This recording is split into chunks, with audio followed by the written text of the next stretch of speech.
नमस्कार, बहुत स्वागत है आप सभी का। आपके साथ मैं पल्लवी रविंद्र सिंह। बुलेटिन की शुरुआत बड़ी खबर के साथ। आरसीए में कभी भी लगाई जा सकती है एडहॉक कमेटी, ऐसी जानकारी है। खेल परिषद ने एडहॉक कमेटी के लिए पत्र लिखा है।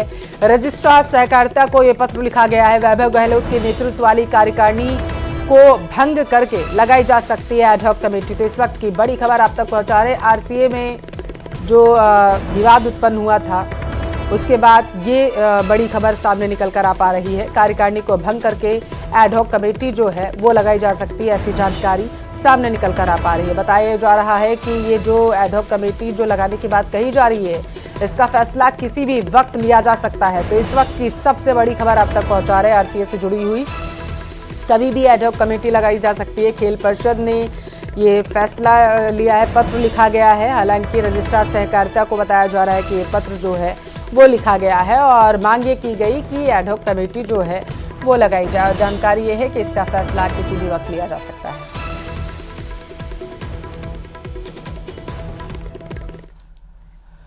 तो जयपुर में इंडियन प्रीमियर लीग सीजन के शुरू होने में मुश्किल से 1 महीने का समय बाकी है, लेकिन राजस्थान क्रिकेट एसोसिएशन आरसीए और राजस्थान राज्य खेल परिषद के बीच एमओयू का नवीनीकरण नहीं हुआ।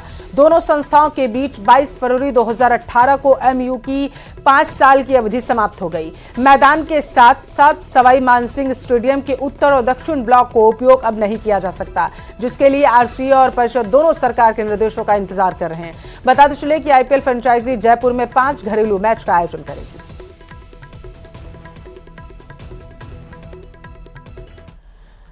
और इस वक्त की बड़ी खबर जयपुर से। आरसीए विवाद पर पराक्रम राठौर का बयान भी सामने आ चुका है। आरसीए चुनाव करीब आने पर फैसला लिया जाएगा, उन्होंने कहा। वैभव गहलोत के प्रयास नाकाफी साबित रहेंगे। पराक्रम ने कहा है कि अब नए चुनाव होते हैं तो नए अध्यक्ष दूर करेंगे चीजों को। चूरू जिला क्रिकेट संघ में अपना योगदान दूंगा, उनकी तरफ से बयान आया है। उन्होंने कहा है कि चूरू में 1 साल में क्रिकेट का ग्राउंड भी तैयार हो जाएगा।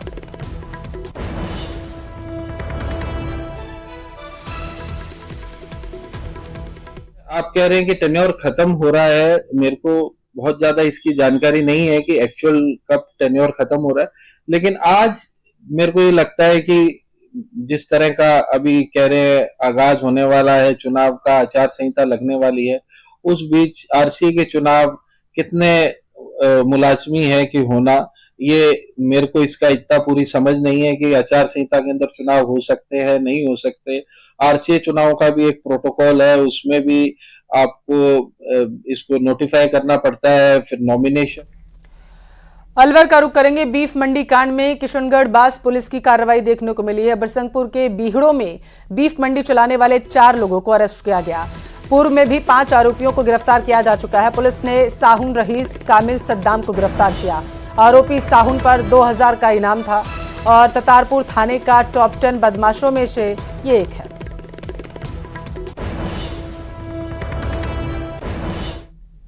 धौलपुर आरपीएफ पुलिस ने 17 फरवरी को रेलवे की लोको शेड में हुई लाखों रुपए के सामान की चोरी का खुलासा किया। पुलिस ने मामले में रेलवे के चोरी हुए सामान को खरीदने के आरोप में 3 लोगों को गिरफ्तार किया। साथ ही सामान चोरी करने वाले 2 आरोपियों की पहचान कर ली गई। मामले में 2 आरोपियों को पुलिस पहले ही गिरफ्तार कर चुकी है, वहीं अन्य आरोपियों की जल्द गिरफ्तारी का दावा। इसमें दिनांक 17/2/24 में जो है CNW स्टोर से लोको डीजल शेड से रेलवे का जो लुमिनेटेड स्प्रिंग है वो गायब हुआ था, उसमें मुकदमा दर्ज किया गया था। उसमें तुरंत कार्रवाई करते हुए आरपीएफ के सीनियर अधिकारियों ने टीम गठित की, जिसमें CIB के अधिकारी और दूसरे अलग अलग जगह के टीम के गठित की गई। भाजपा सरकार में ऊर्जा मंत्री हीरालाल नागर 1 दिवसीय दौरे पर भीलवाड़ा पहुंचे, जहां भाजपा जिला कार्यालय पर ऊर्जा मंत्री नागर का भाजपा कार्यकर्ताओं ने भव्य रूप से स्वागत किया। इस दौरान उन्होंने भाजपा कार्यालय में भाजपा कार्यकर्ताओं के साथ आगामी लोकसभा चुनाव को लेकर अहम बैठक ली, जिसमें उन्होंने कार्यकर्ताओं को आवश्यक निर्देश दिए। वहीं न्यूज 18 से खास बातचीत करते हुए ऊर्जा मंत्री हीरालाल नागर ने कहा है कि लोकसभा चुनाव को लेकर भाजपा की पूरी तैयारी है। इस बार पिछली बार की तरह 25 सीटों का रिकॉर्ड कायम रखेगी। बहुमत के साथ भाजपा सरकार बनाएगी। और सरकार में राज्य ऊर्जा मंत्री और लोकसभा भिलवाड़ा के प्रभारी हीरालाल नागर जी हमारे साथ हैं, भिलवाड़ा पहुंचे हैं। जिला अध्यक्ष प्रशांत मेवाड़ा के नेतृत्व में भव्य स्वागत हुआ है, इनसे बात करते हैं। तो स्वागत है भिलवाड़ा में आपका। सर, क्या तैयारी है? लोकसभा चुनाव नजदीक आ चुके हैं, क्या 25-0 वापस रिपीट किया जाएगा? किस प्रकार से संगठन तैयारी कर रहा है? देखिए, हमारी संगठन की तैयारी निरंतर चलती है।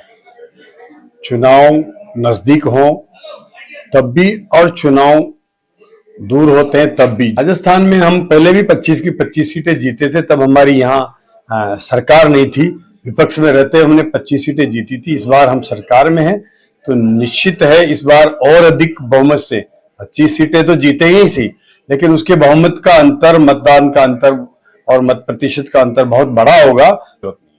सर, ऊर्जा मंत्री हैं, तो कहीं ना कहीं भीलवाड़ा में उद्योग नगरी भीलवाड़ा को कहा जाता है।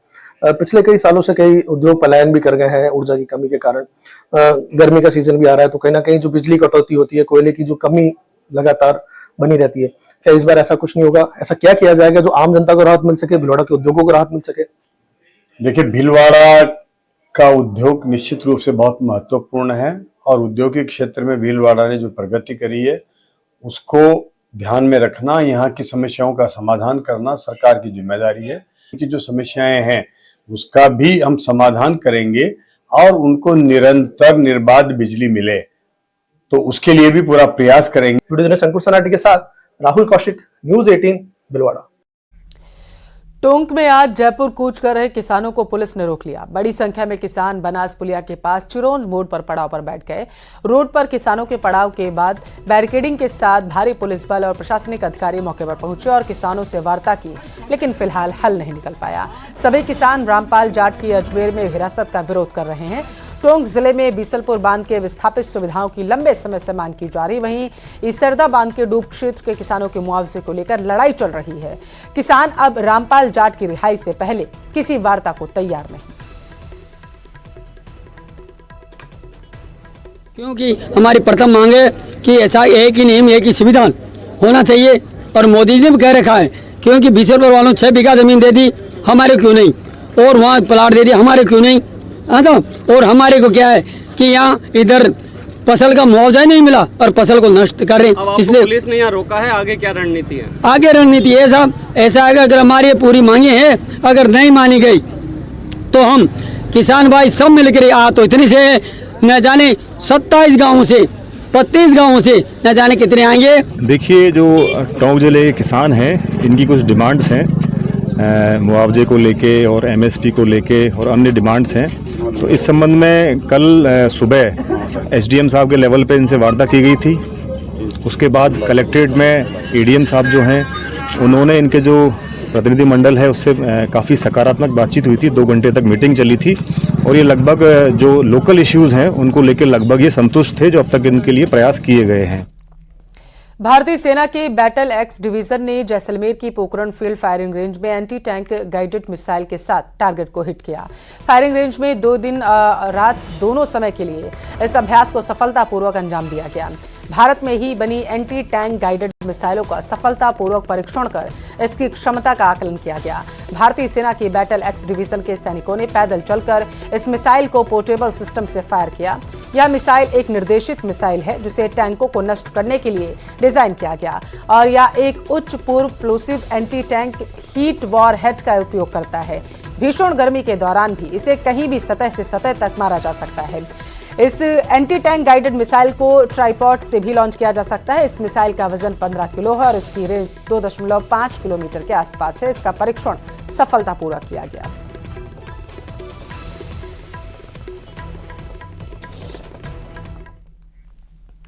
मोदी कैबिनेट ने एक बड़ा फैसला लिया है। गन्ना खरीद की कीमत में 8% की बढ़ोतरी की गई है। तो इस वक्त की सबसे बड़ी खबर आप तक पहुंचा रहे हैं, क्योंकि किसान लगातार आंदोलित हैं और इस बीच ये सबसे बड़ा फैसला मोदी कैबिनेट की तरफ से लिया गया है। गन्ना खरीद की कीमत में 8% की बढ़ोतरी की गई है। गन्ने की FRP में 25 रुपए की बढ़ोतरी की गई है। जानकारी यह है कि 315 से बढ़ाकर अब 340 रुपए क्विंटल कीमत हो चुकी है। तो ये बड़ी खबर आप तक पहुंचा रहे हैं। मोदी कैबिनेट का बड़ा फैसला अब से कुछ देर पहले ही ये लिया गया है।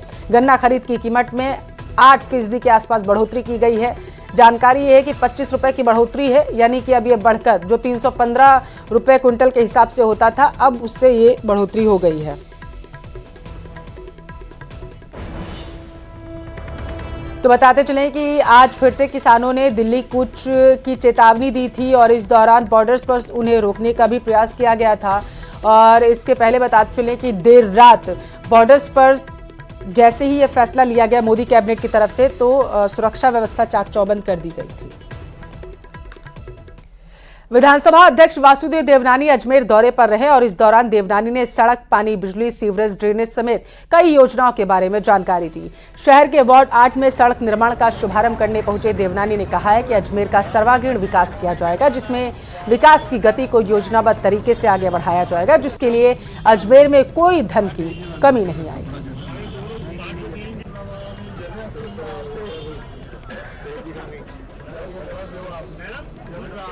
के पास वाली सड़क और साथ में आपने गंज थाने से लेकर के आगरा घाट का का जो सड़क है उसके निर्माण के लिए लगभग 14 लाख की लागत से आज सड़क निर्माण का काम का श्री गणेश किया है। ये सड़क का शहर का मुख्य मार्ग है। यहाँ पर नियमित रूप से हजारों लोगों का आवागमन रहता है।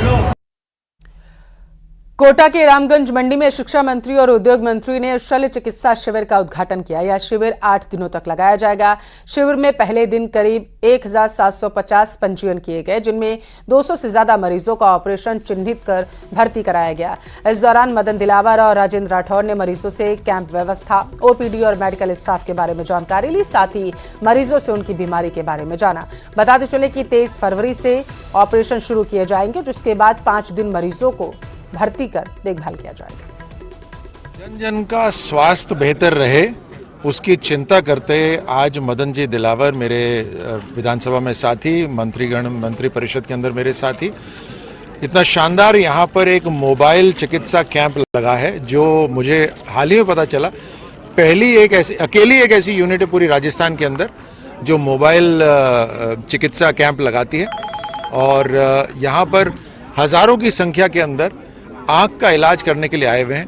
ऑपरेशन भी यहीं पर ही होता है, 2-3 दिन तक उनको यहीं पर ही रखा जाता है। डॉक्टरों की पूरी टीम है और दूसरे तरह के भी जो ऑपरेशन है, पथरी वगैरह के, वो भी ऑपरेशन है, सोनोग्राफी वगैरह, ऑपरेशन थिएटर, सब इन्होंने व्यवस्था करी है।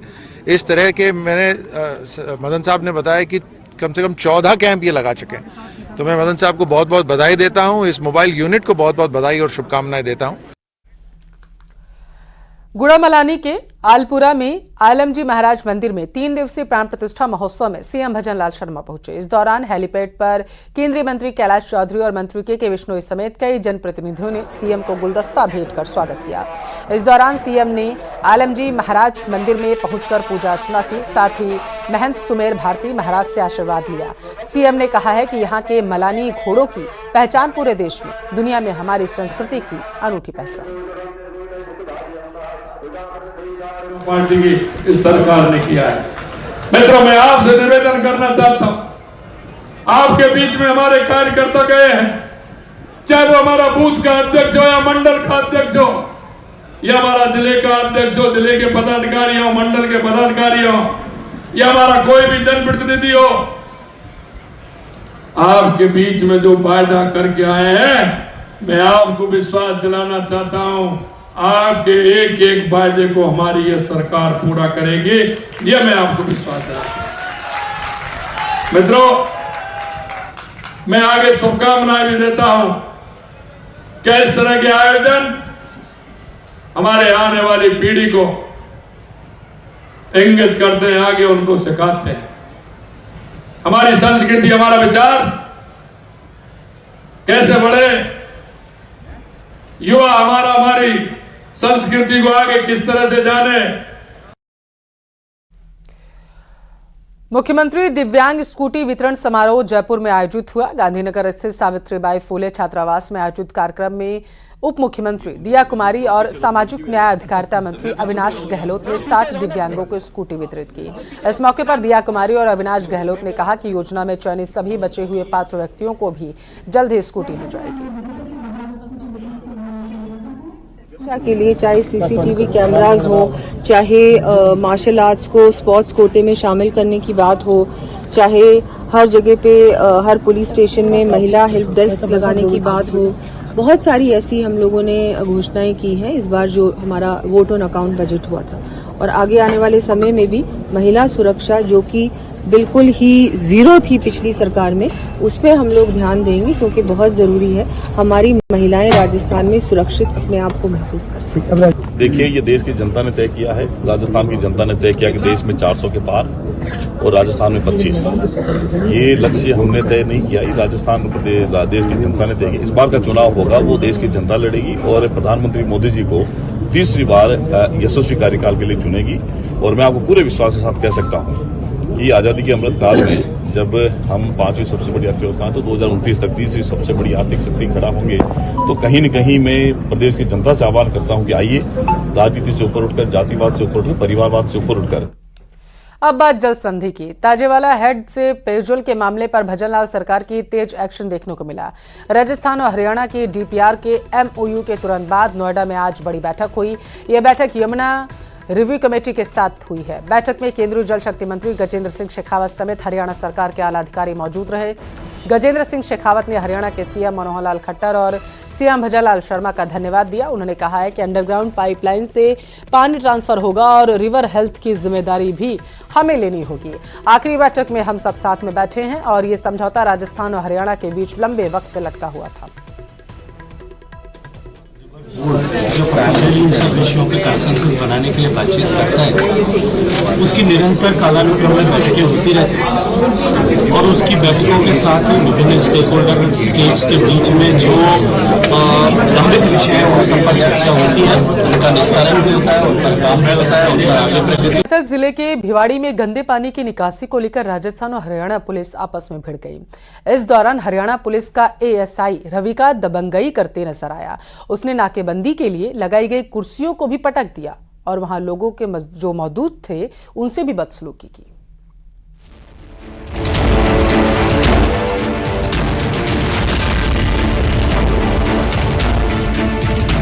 ये है हरियाणा पुलिस के धारूहेड़ा थाने में तैनात कांस्टेबल रविकांत, जो राजस्थान पुलिस के साथ साथ मौके पर मौजूद लोगों से भी बदसलूकी कर रहे हैं। पहले कैमरे में कैद उनकी दबंगई को दिखाते हैं और उसके बाद बताएंगे कि आखिर पूरा माजरा क्या है।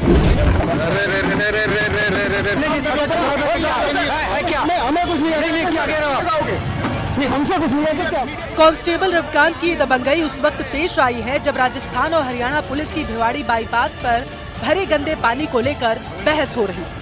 अवैध कब्जा है ना, अवैध है ना, अरे बंद कर रहे हो ना, फिर मुकदमा दर्ज होगा, फिर कुछ कौन करोगे तुम? करने वाले ना मुकदमा दर्ज करवा देंगे, पहले हो रहा है तो और हो जाएगा।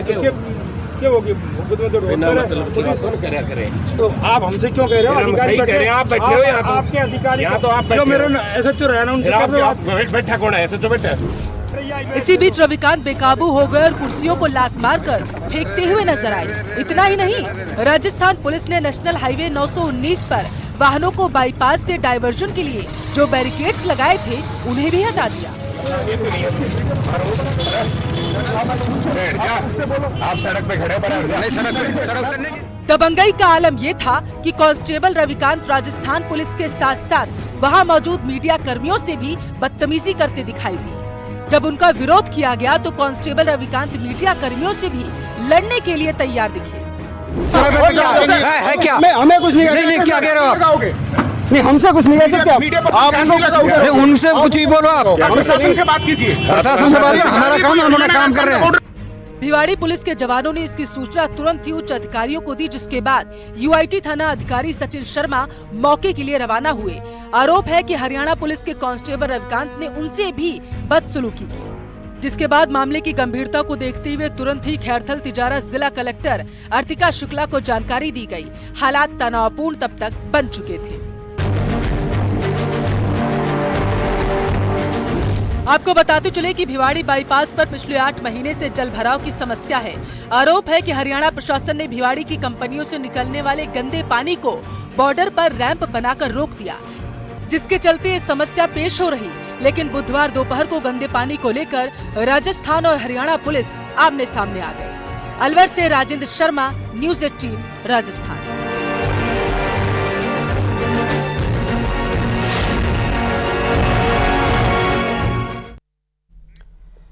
और इस वक्त की बड़ी खबर आप तक पहुंचाएंगे। मोदी कैबिनेट ने बड़ा फैसला लिया है। गन्ना खरीद की कीमत में 8% की बढ़ोतरी की गई। गन्ने की एफआरपी में 25 रुपए की बढ़ोतरी की गई है।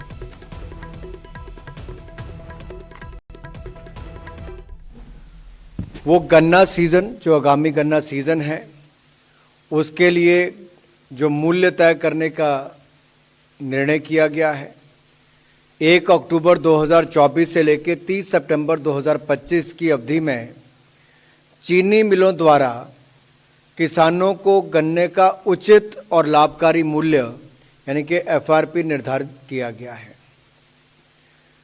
जैसा आप जानते हैं, सीएसीपी, कृषि लागत और मूल्य आयोग, ये इनके द्वारा गन्ने की उत्पादन लागत, अन्य बाय प्रोडक्ट्स जैसे कि गुड़, गन्ने की खोई इत्यादि की बिक्री से प्राप्त होने वाली राशि और उसमें प्रॉफिट जोड़ के कितना उसका दाम तय होना चाहिए वो तय करती है। और चलिए इसी के साथ फिलहाल के लिए इस बुलेटिन में बस इतना ही। रुकेंगे एक ब्रेक के लिए।